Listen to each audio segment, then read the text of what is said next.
Bye.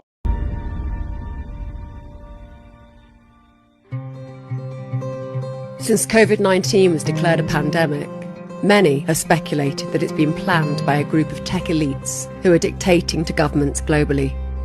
But do these ideas carry any weight? And what might their motives be for orchestrating a global pandemic?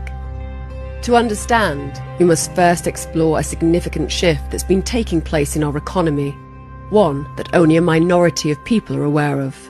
It's called the Fourth Industrial Revolution. To date, there have been 3 industrial revolutions.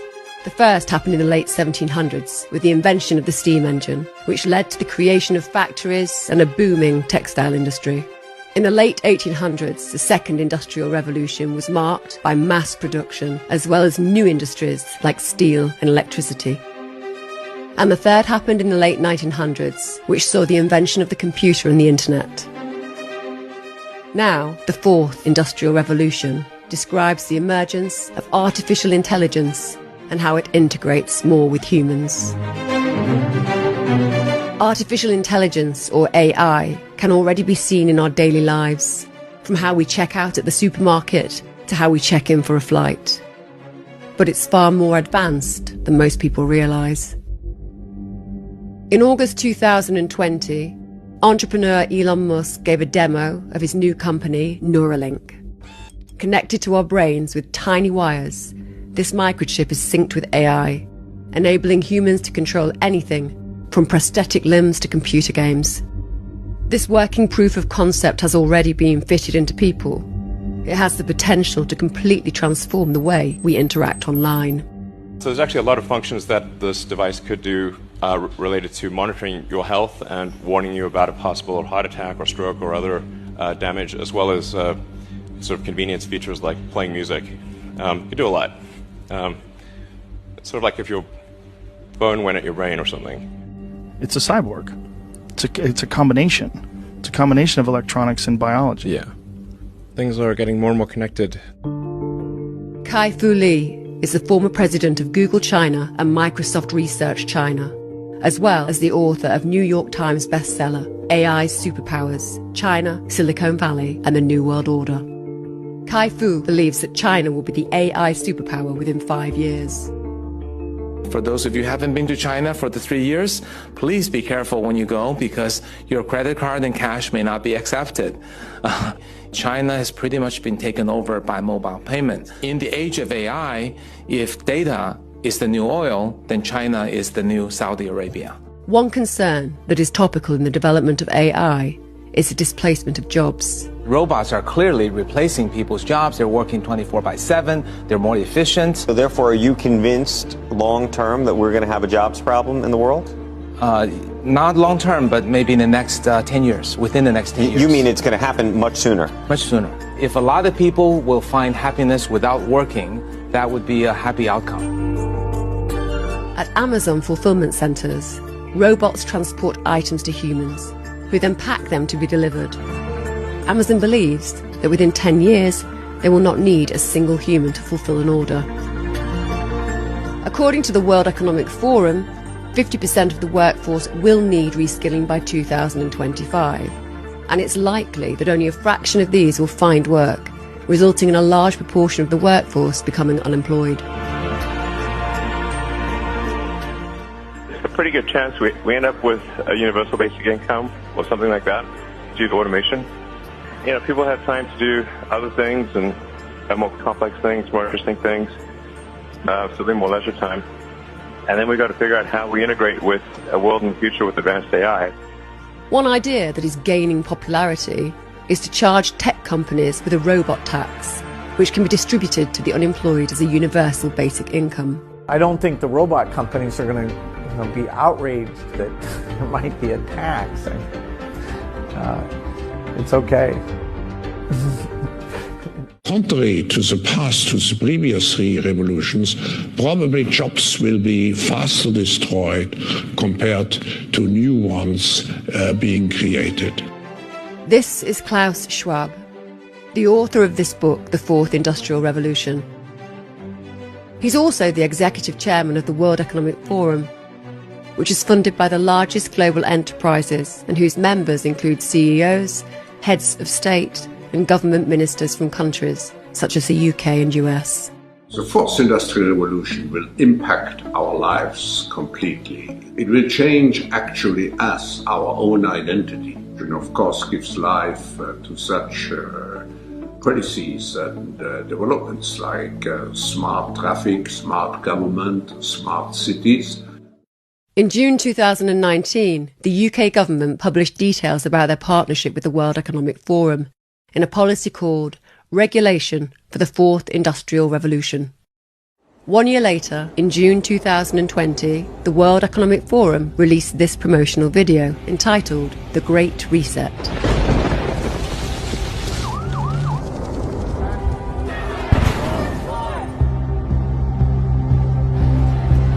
The purpose for this film is to imply that everything from economics to our culture needs to change.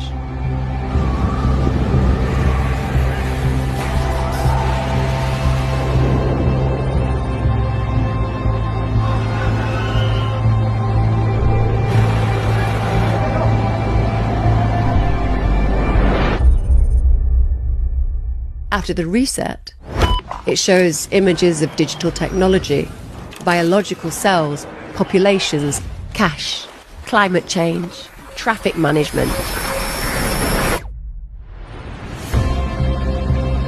and this. Seem familiar? This promotional video was released 6 months before Margaret Keenan received the first COVID-19 vaccine.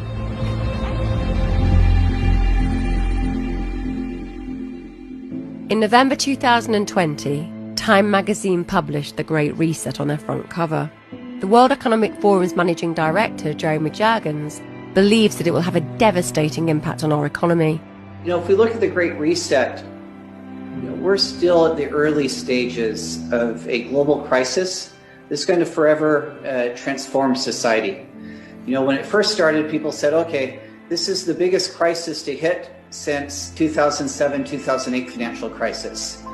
And then a little bit later, they said, oh wow, this is the biggest crisis since World War II. Now we're looking at them and saying, oh look, this is comparable to what happened in the Great Depression. Politicians are also endorsing the campaign. This pandemic has provided an opportunity for a reset. This is our chance to accelerate our pre-pandemic efforts to reimagine economic systems. History would look at this crisis as the great opportunity for reset. All elements of the Great Reset are fundamental to building the future we need. And it's even promoted by the royal family, who posted this video on their YouTube page with the Great Reset hashtag. We are on the verge of catalytic breakthroughs that will alter our view of what is possible and profitable within the framework of a sustainable future. We need nothing short of a paradigm shift, one that inspires action at revolutionary levels and pace. We simply cannot waste any more time.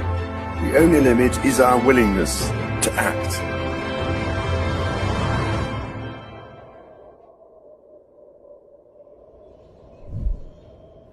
And the time to act is now.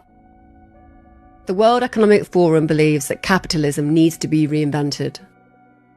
Their Build Back Better slogan has been adopted by politicians across the globe. This moment also gives us a much greater chance to be radical and to do things differently, to build back better. Because we can only build back better if we lean on one another. Over the last 2 weeks, I've shared my agenda for economic recovery. I call it Build Back Better, because we can't just build back to the way things were before. We have to do it better. And the first plank of my Build Back Better plan rejects the defeatist view that automation and globalization mean we can't ensure American workers lead to a future made in America. So what does the world look like after the Great Reset? This social media post by the World Economic Forum demonstrates 8 predictions by 2030. Here are 3 of them. You'll own nothing and you'll be happy. Whatever you want, you'll rent, and it'll be delivered by drone. And Western values will have been tested to the breaking point. Many of Boris Johnson's new policies fall in line with the World Economic Forum's objectives. In November 2020, his new Green Industrial Revolution plan included a ban on petrol and diesel cars by 2030. Combined with other current restrictions, such as blocking vehicle access to side roads, causing gridlock on main roads, extending the congestion zone, and introducing a pay-per-mile road tax, one might think that he's attempting to remove ownership of cars. The biggest application is the autonomous driving. This is going to replace the entire transportation that we're used to today. You will no longer buy cars. Your car is parked 96% of the time, so it's depreciating. How bad is that for an investment, right? Only 4% of the time is it getting you from place A to place B. But imagine there is an Uber that gets here in 30 seconds and is very reliable, very clean, and there's no nasty driver because there is no driver, and it's very safe. Would you not buy a car? One thing about AI is it gets better with data. In 10 years after its first launch, it will probably be so much better than people, most of us will be afraid to drive. You know why? Because autonomous vehicles will start talking to each other. They will miss each other by 1 centimeter. And we as humans will become our worst enemies because we're going to be the threat to our lives. The machines are going to be safe. And pretty soon after that, humans will be disallowed from driving. Suppose you're a 50-year-old truck driver and you just lost your job to a self-driving vehicle. Now, there are new jobs in designing software or in teaching yoga to engineers. But how does a 50-year-old truck driver reinvent himself or herself as a software engineer or as a yoga teacher?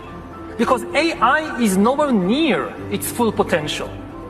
All jobs will disappear, new jobs will emerge, but then the new jobs will rapidly change and vanish. At the World Economic Forum 2020 annual meeting in Davos, historian, philosopher and author Yuval Noah Harari warned the audience about the dangers of artificial intelligence. We hear so much about the enormous promises of technology, and these promises are certainly real, but technology might also disrupt human society and the very meaning of human life in numerous ways, ranging from the creation of a global useless class to the rise of data colonialism and of digital dictatorships. Those who fail in the struggle against irrelevance would constitute a new useless class. And this useless class will be separated by an ever-growing gap from the ever more powerful elite. We are already in the midst of an AI arms race, with China and the USA leading the race and most countries being left far, far behind. AI will likely create immense wealth in a few high-tech hubs, while other countries will either go bankrupt or will become exploited data colonies. Just think, what will happen to developing economies once it is cheaper to produce cars in California than in Mexico?